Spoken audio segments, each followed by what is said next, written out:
Официально в ликвидации последствий аварии Чернобыльской АЭС принимали участие более 200 ингушей. По традиции, очевидцы этого события ежегодно собираются на территории мемориала памяти и славы. Они делятся своими воспоминаниями, а также вспоминают тех, кто до очередной годовщины не дожил. В ночь на 26 апреля 1986 года в 4-м блоке станции проводились испытания турбогенератора. В 1:23 на энергоблоке произошел взрыв, вспыхнул пожар, реактор был полностью разрушен, а в окружающую среду попало колоссальное количество радиоактивных веществ. Рашид Беков в то время проходил службу недалеко от Припяти. Мужчина отслужил по срочной службе и 1,5 года как трудился контрактником. Командир роты танковых войск вспоминает, как их поздно ночью подняли по тревоге. Дивизия несколько часов стояла на плацу, и военные не знали, что случилось.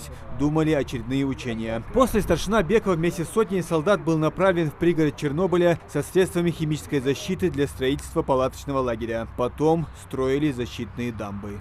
Насыпные дамбы делали, чтобы дождевые воды, грунтовые воды не стекали в Днепр, в Припять. Укладывали целлофан, потом песок сверху. Где-то порядка 8 километров, я помню, мы сделали. Потом обратно. Еще 3-й раз я туда ездил, уже где-то в июне, августе, не помню.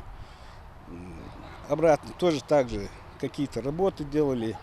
Много у нас ребят было уволено, потому что получили слишком сильное облучение. А вот Абубакар Хаутиев к моменту взрыва на Чернобыльской АЭС был практически дембелем. Несколько месяцев оставалось ему до окончания срочной службы. 20-летний солдат был водителем грузовой машины и вместе с другими военнослужащими занимался вывозом радиоактивных веществ. В зону Чернобыльской АЭС попал только через несколько дней. Город в то время был пустым, вспоминает мужчина.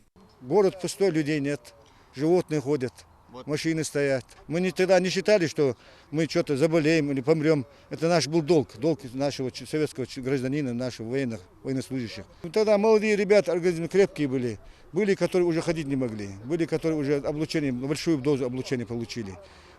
Я сам по 5 лет после этого очень долго лечился, по больницам ходил. В Чернобыль направили около 500 тысяч ликвидаторов. Эвакуировали свыше 115 тысяч жителей. Атомная чума 1986 года до сих пор продолжает забирать жизни людей. Непосредственно инвалиды Чернобыльской АЭС, которые у нас в Республике Ингушетия состоятся в пределах где-то 160-170 человек у нас по Республике Ингушетия было.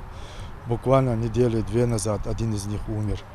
Тоже участник, ликвидатор, который непосредственно принимал участие на Сарковаке. Прошло 38 лет со дня крупнейшей техногенной катастрофы в истории человечества. Но вспоминать дни борьбы с невидимым и опасным врагом им до сих пор тяжело. В 2016 году на территории мемориала открыли памятники ингушам, которые принимали участие в ликвидации последствий ЧС. Эта точка каждый год 26 апреля становится местом встречи чернобыльцев.